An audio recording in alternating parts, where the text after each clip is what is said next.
안녕하세요. 백두산 금융연구소의 백두산입니다. 11월 14일 목요일 아침 9시 5분입니다. 오늘은 수능 날입니다. 그래서 한국 증시는 모든 것이 평소보다 1시간씩 뒤로 지연됩니다. 개장과 폐장 모두 1시간씩 뒤로 늦춰지니까 참고하시고요. 그래서 오늘 저도 영상 녹화를 조금 늦게 해봅니다. 어제 미국과 유럽 증시는 혼조하게 마감했습니다. 빨간색과 초록색이 사이좋게 섞여 있죠.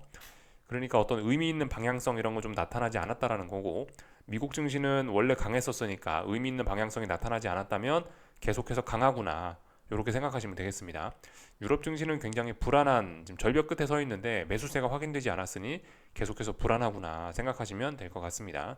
그래서 아직 세계 증시가 뭐 다 같이 손잡고 막 하락으로 막 폭락을 하고 일단 그럴 분위기는 일단 아닌 것으로 일단 보여지긴 합니다. 아직까지는요. 어젯밤 있었던 내용을 좀 보자면은 물가지표 발표가 됐습니다. 물가지표가 발표가 되면서 트럼프 트레이딩은 잠시 잊혀진 하루였다고 보시면 될 것 같아요. 어젯밤에 물가지표에 모두 신경을 썼죠. 물가지표가 보시다시피 예상에 전부 다 부합했습니다. 이 정도 결과라면 인플레이션 우려는 나타나지 않는 겁니다. 주식시장의 호재라고 판단할 수가 있긴 있는데요. 근데 어젯밤 실질적인 분위기는 사실 조금 다르긴 했었습니다. 물가가 사실 이 정도 나왔다라는 것은 인플레이션 우려는 아니란 말이에요. 아, 인플레이션이 추세적으로 안정되고 있구나 라는 걸 보여주는 거기 때문에 금리 인하 전망도 더 힘을 받았습니다. 그래서 12월에 25bp 인하할 거야 라는 의견에 더 힘이 실리기도 했죠. 물론 이제 뭐 장기적인 기준금리 전망은 좀 높아지긴 했으나 트럼프 당선 등으로 인해서, 근데 단기적인 측면에서 금리 인하는 계속된다 이겁니다. 그러니까 주식시장에 일단 호재라고 볼 수 있긴 있는데 실질적인 반응은 좀 달랐을 수 있습니다. 뭘 보면 되냐면요. 금리와 달러를 보시면 되는데 어젯밤 10년물 국채 선물입니다. 어젯밤에도 채권이 죽었다는 거예요. 어젯밤에도 금리가 올랐다는 겁니다. 안정된 물가 지표에도 불구하고 금리가 올랐다. 금리가 올라가다 보니까 주식시장도 야, 그래도 이거 좀 너무한 거 아니냐라는 생각이 들면서 주식시장도 실질적으로 반응이 좀 좋지는 않았던 것 같습니다. 금리 때문인 것 같아요. 트럼프 트레이딩은 잠시 물가 지표 때문에 잊혀졌고, 그렇다면 이제 사람들이 이제 앞으로 인플레이션 전망이나 물가 전망에 좀 주목을 했을 텐데, 야, 근데 물가가 안정적으로 변해가고 있는데도 채권 시장의 반응이 이랬다? 야, 이거 주식을 이거 계속 갖고 가는 게 맞나? 라는 그런 잔잔한 불안감이 일부 작용을 한 것 같습니다. 실질적인 지표 자체는, 물가 지표 자체는 좋았다라고, 주식시장이 우호적이었다라고 볼 수 있겠지만 실질적으로 금리가 올라가는 바람에 시장의 반응은 좋지 않았다라고 생각을 하시면 될 것 같습니다. 그래서 10년물 국채 선물 보고 계신데요. 30분봉인데 지난번에 여기서 한번 저점을 만들어냈고요. 단기 저점. 근데 지금 이 저점을 테스트하고 있는 과정 중이었죠. 어젯밤에 물가지표가 발표되고 나서 순간적으로 한번 튀어오르긴 했으나 소용이 없었다는 거. 결과적으로 다시 다 되돌려졌다는 거. 그래서 다시 전저점에 내려왔습니다. 전저점을 빨리 안착을 해야 됩니다. 빨리 안착을 하고 이렇게 강한 매수세를 보여줘야지 반등을 하는 건데, 여기서 지금 하나, 둘, 지금 보시면 뭐 2거래일째. 사실 이까지 내려오는 게 안 좋다라 말씀드렸습니다. 가장 좋은 건 여기나 혹은 여기쯤에서 반등을 하는 게 가장 좋았다고요. 근데 여기까지 내려왔다.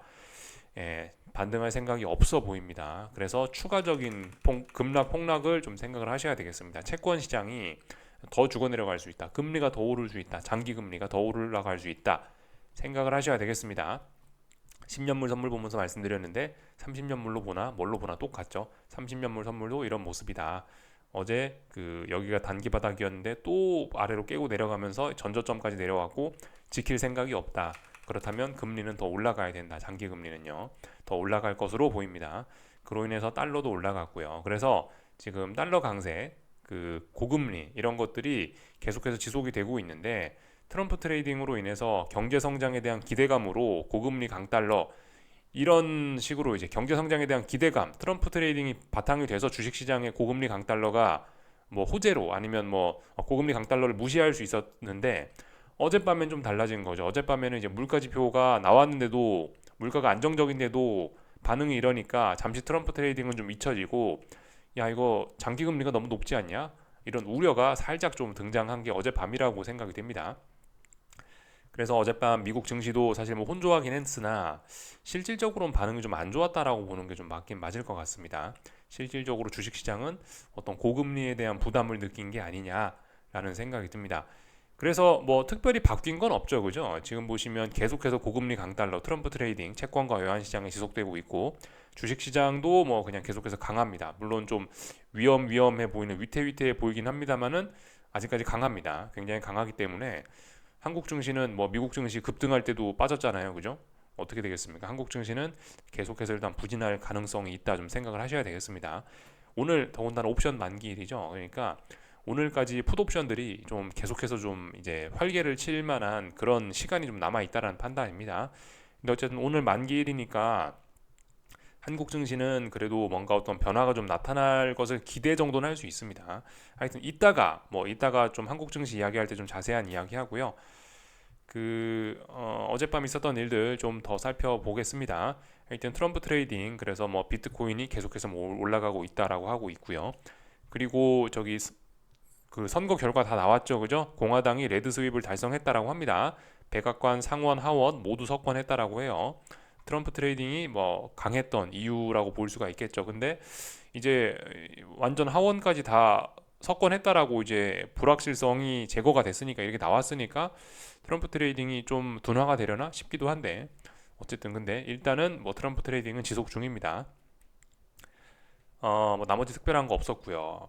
그죠? 이런 내용들이 있었고 그래서 이제 뭐 이런저런 내용들로 인해서 그 세인트루이스 연은 총재가 인플레이션 진전이 멈출 위험이 높아졌다. 신중해야 한다라고 이런 이야기를 하고 있죠. 좀 그러니까 이런 것 때문에 어쨌든 좀 채권 시장이 좀 불안해하고 있고 장기적인 어떤 기준금리 전망이 조금 좀 그죠? 기준금리를 너무 많이 낮추진 못할 거야라는 그런 생각들이 이어지고 있습니다.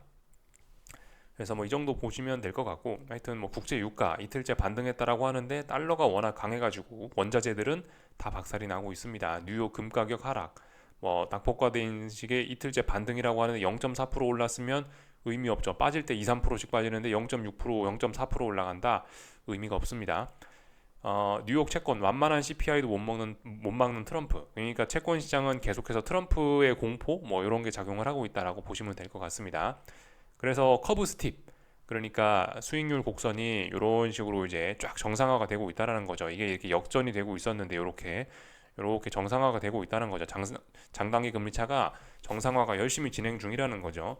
다만 이제 이거는 파월이 원하는 정상화는 아니다 이거죠. 파월이 원하는 거는 이제 금리 인하를 하면서 단기 금리가 떨어지면서 장단기 금리가 정상화되는 걸 원했는데 지금 나타나고 있는 거는 장기 금리가 올라가면서 장단기 금리 차가 정상화가 되는 베어 스팁이 나타나고 있는 거죠. 베어 스팁. 그래서 이거는 파월이 원하는 그림은 아니다. 이와 관련해서 그래서 좀 우리가 좀 고민을 해볼 필요는 있어요.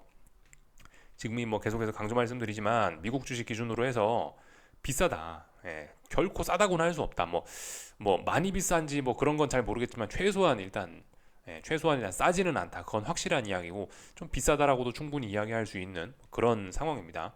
뭐 S&P 퍼가 뭐 22배 뭐 이런 이야기 좀 많이 드렸었죠. 그죠? 굉장히 비싼 상황이라고요. 베어스팁 이런 것들을 그래서 좀 생각을 해봐야 되는데 이런 상황에서 이제 베어스팁 나타나는 거 미국 주식시장이 비싸서 뭐 고평가 논란이 있고 뭐가 어쩌고 저쩌고 한데 여기서 베어스팁이 나타나면서 고금리 부담이 계속해서 지속이 된다면은 이거는 조금 좀 부담이 있지 않겠습니까? 그죠?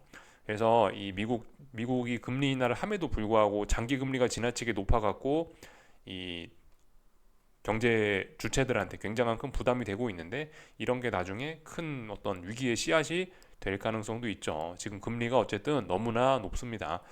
이 시장 참가자들한테 굉장히 좀 부담스러운 수준이긴 하죠.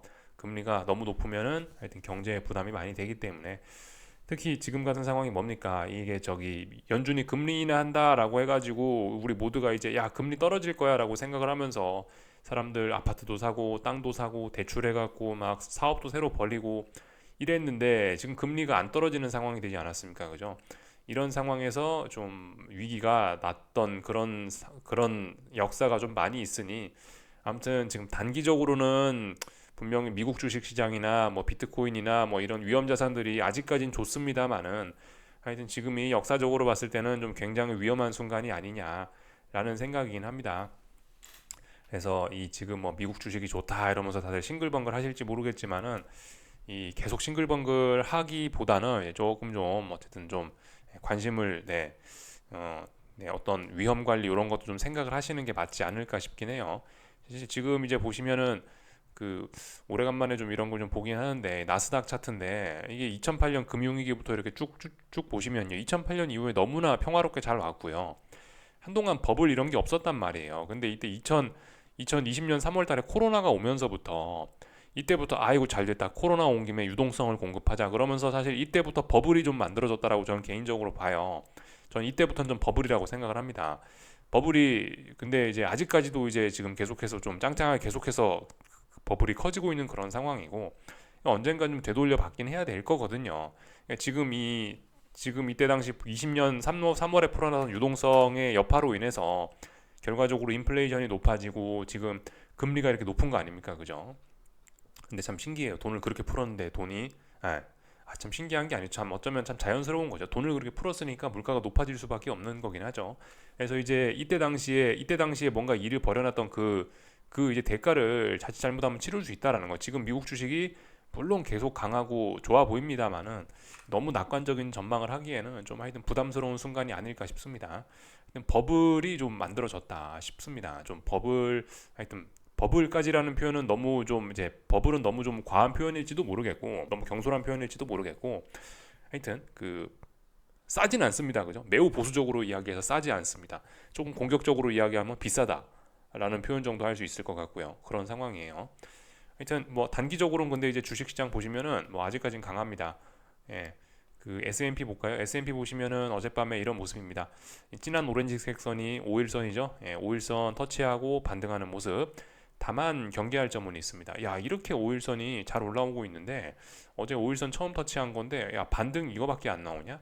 야, 이건 좀 심상치 않다. 단기적으로 좀 조정이 좀 나올지도 모르겠다. 라는 생각 정도는 좀 하셔야 될 것 같습니다.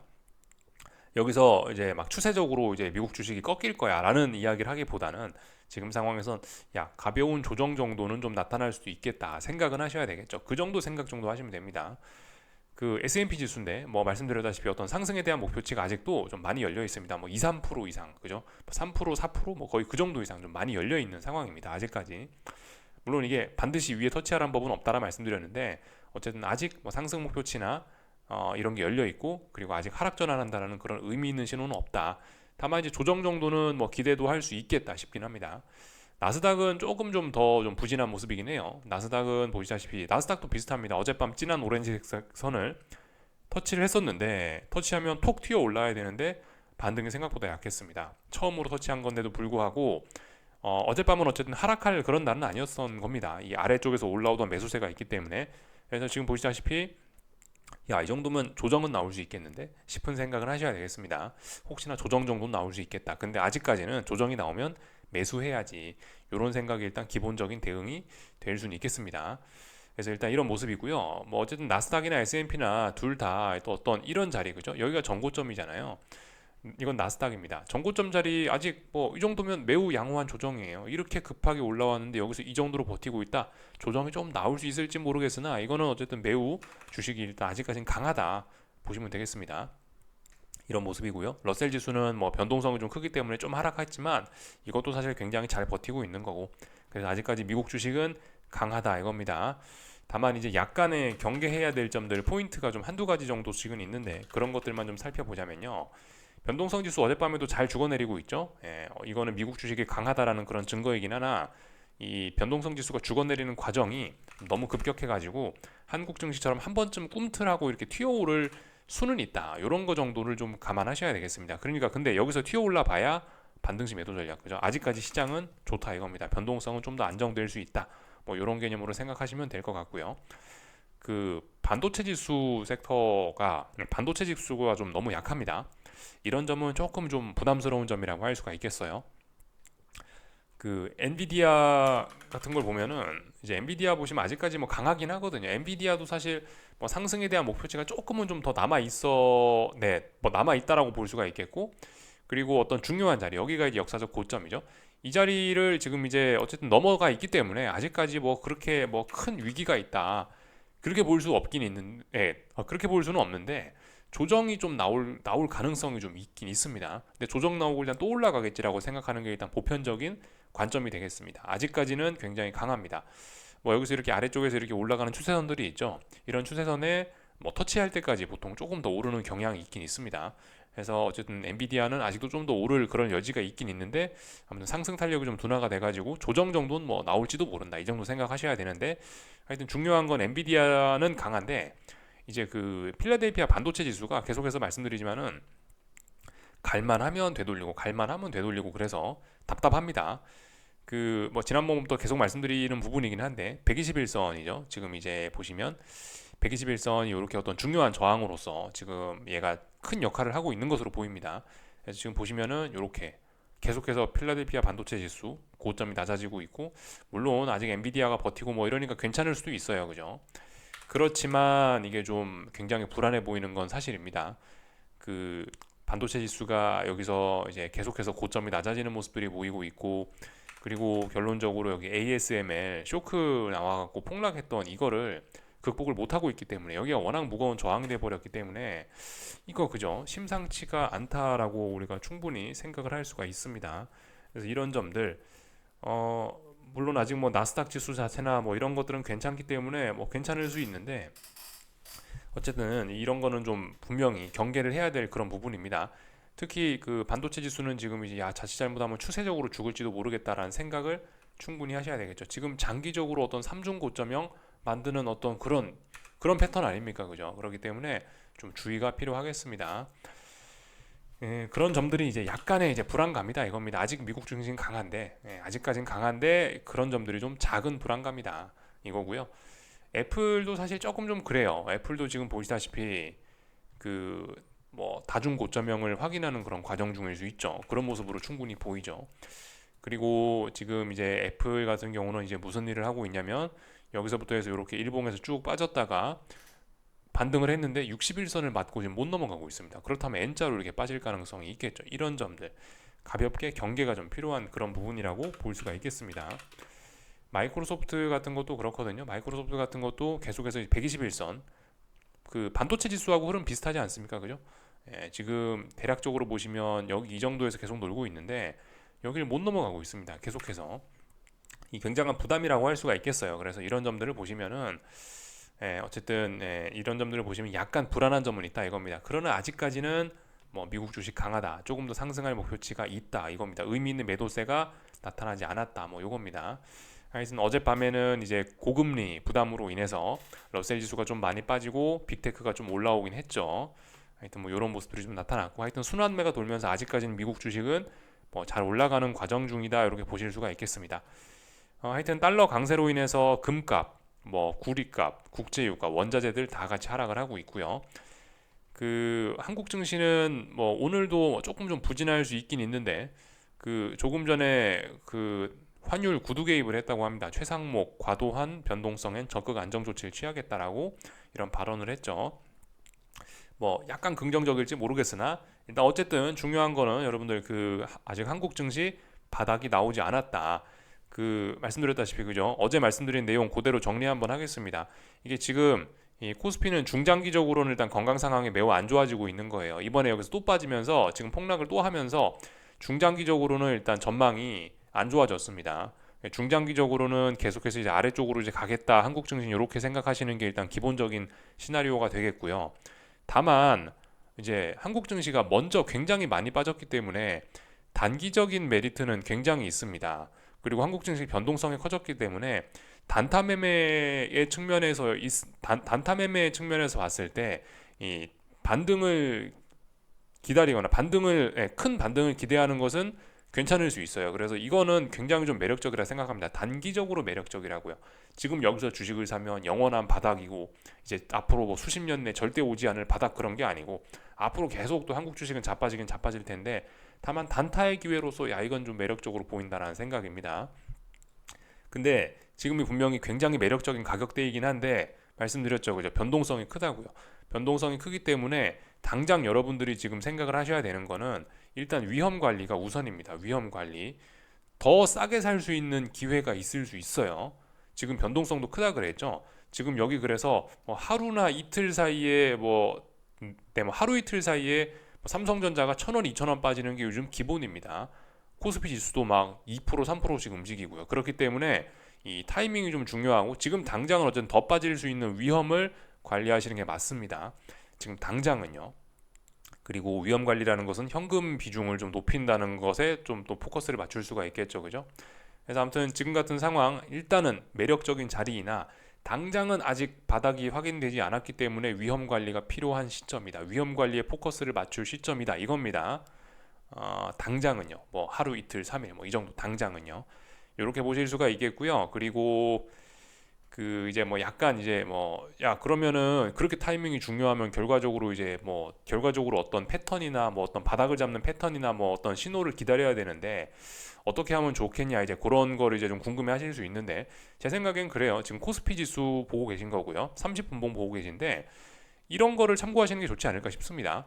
그 지난 8월 5일 날 시장이 대폭락했었죠. 그때 이제 시장이 어떻게 반등을 했나 이제 이런 패턴들을 좀 분봉상에서 좀 보고 계시면 좀 좋을 것 같거든요. 예. 그래서 지금은 사실 그냥 계속해서 이렇게 아래쪽으로 진행 중인 거고 그냥 하락이 계속 진행 중인 그림인 거고 그래서 최소 몇 거래일 정도 바닥 확인이 좀 필요한 겁니다. 몇 거래일 정도는요. 여기서 사실 지금 이런 상황에서 바닥을 잡겠다라고 막 하면서 여기서 막 폭락하고 있는데 여기서 막 주식을 산다. 여러분들 그거는 좀 아닌 것 같아요. 그죠? 바닥 잡는 거 우리가 바닥을 잡기 위해서 주식을 하는 건 아니라 말씀드렸죠. 우리는 저점을 잡는 게임을 하는 게 아니다. 고점을 잡는 게임을 하는 것이 아니다라고 말씀드렸고 우리가 목표로 하는 거는 추세적인 이런 흐름을 먹자라는 게 일단 우리의 목표인 거죠. 그죠? 우리가 여기서 바닥 잡는 게 이제 목표가 아닙니다. 그렇기 때문에 여기서 이제 우리가 앞으로 해야 될 거는 이제 뭐냐? 뭐 이런 식으로 언젠가 뭐 언젠가 큰 매수세가 올라올 수 있습니다. 그죠? 한 번쯤은요. 분봉 보고 계세요. 8월 5일 날 분봉입니다. 이렇게 매수세가 올라올 수 있는데 처음에 매수세가 올라오면 당연히 아래쪽으로 한번 얻어맞겠죠. 그죠? 반등시 매도 전략. 당연히 아래쪽으로 좀 가고 있으니까 반등시 매도 전략의 정석이겠죠. 여기서 이제 한번 큰 매수세가 나오고 나서 다음에 빠질 때 이제 이런 자리에서 이제 이런 자리나 아니면 이런 자리에서 우리가 매수를 하는 거를 이제 기본적인 생각으로 일단 기본적인 시나리오로 좀 갖고 있어야 될 것 같습니다. 지금은 어떻죠? 지금은 어떠한 조건에도 맞지 않아요. 일단 의미 있는 매수세 한번 뭐 의미 있는 매수세까지는 아니더라도 뭔가 어떤 반등을 한번 나와야 됩니다. 그리고 그 반등이 나오고 나서 그 반등이 훼손되지 않는지 여부를 이제 앞으로 며칠 동안 또 봐야 돼요. 그렇기 때문에 뭐 아무리 빨라도 최소한 일단 오늘 매수는 아닐 겁니다. 그죠? 오늘 뭔가 주식을 산다거나 그런 거는 분명히 아닐 거예요. 최소 뭐 아무리 빨라도 뭐 내일 오늘 예를 들어 의미 있는 매수세가 나왔다고 생각합시다. 그러면은 내일 뭔가를 할 수도 있겠죠. 운이 좋으면 내일 뭔가 할 수도 있고. 어쨌든 오늘은 아니라는 거예요. 제가 봤을 때는요. 좀 더 확인이 필요한 겁니다. 뭐 아무리 빨라도 내일, 그죠? 금요일. 그리고 조금 지연되면 그냥 다음 주 초반 훌쩍 그냥 넘어가게 됩니다. 그렇기 때문에 어쨌든 너무 마음 급하게 먹으실 필요는 없을 것 같고요. 네, 그런 거다.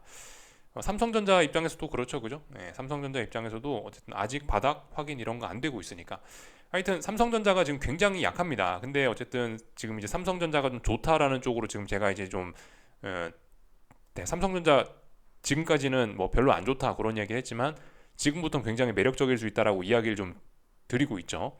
삼성전자가 매력적이라고 이야기하는 거는 삼성전자가 이제 그 코스피 지수하고 삼성전자가 이렇게 두 개가 굉장히 밀접한 관계를 가지고 있잖아요. 삼성전자가 한 시가총액의 뭐 15에서 한 20% 가까이 차지하는 절대적인 종목인데 두 개를 비교하자면은 삼성전자가 주도적으로 지금 지수를 끌어내렸고 삼성전자가 주도적으로 지수를 끌어내리고 있는데도 불구하고 코스피는 잘 버텼어요. 왜냐하면 그 사이에 2차 전지라든가 아니면 뭐 바이오라든가 제약이 뭐 이런 애들이 받쳐줬단 말이에요. 이런 애들이 받쳐주면서 코스피는 덜 빠졌어요.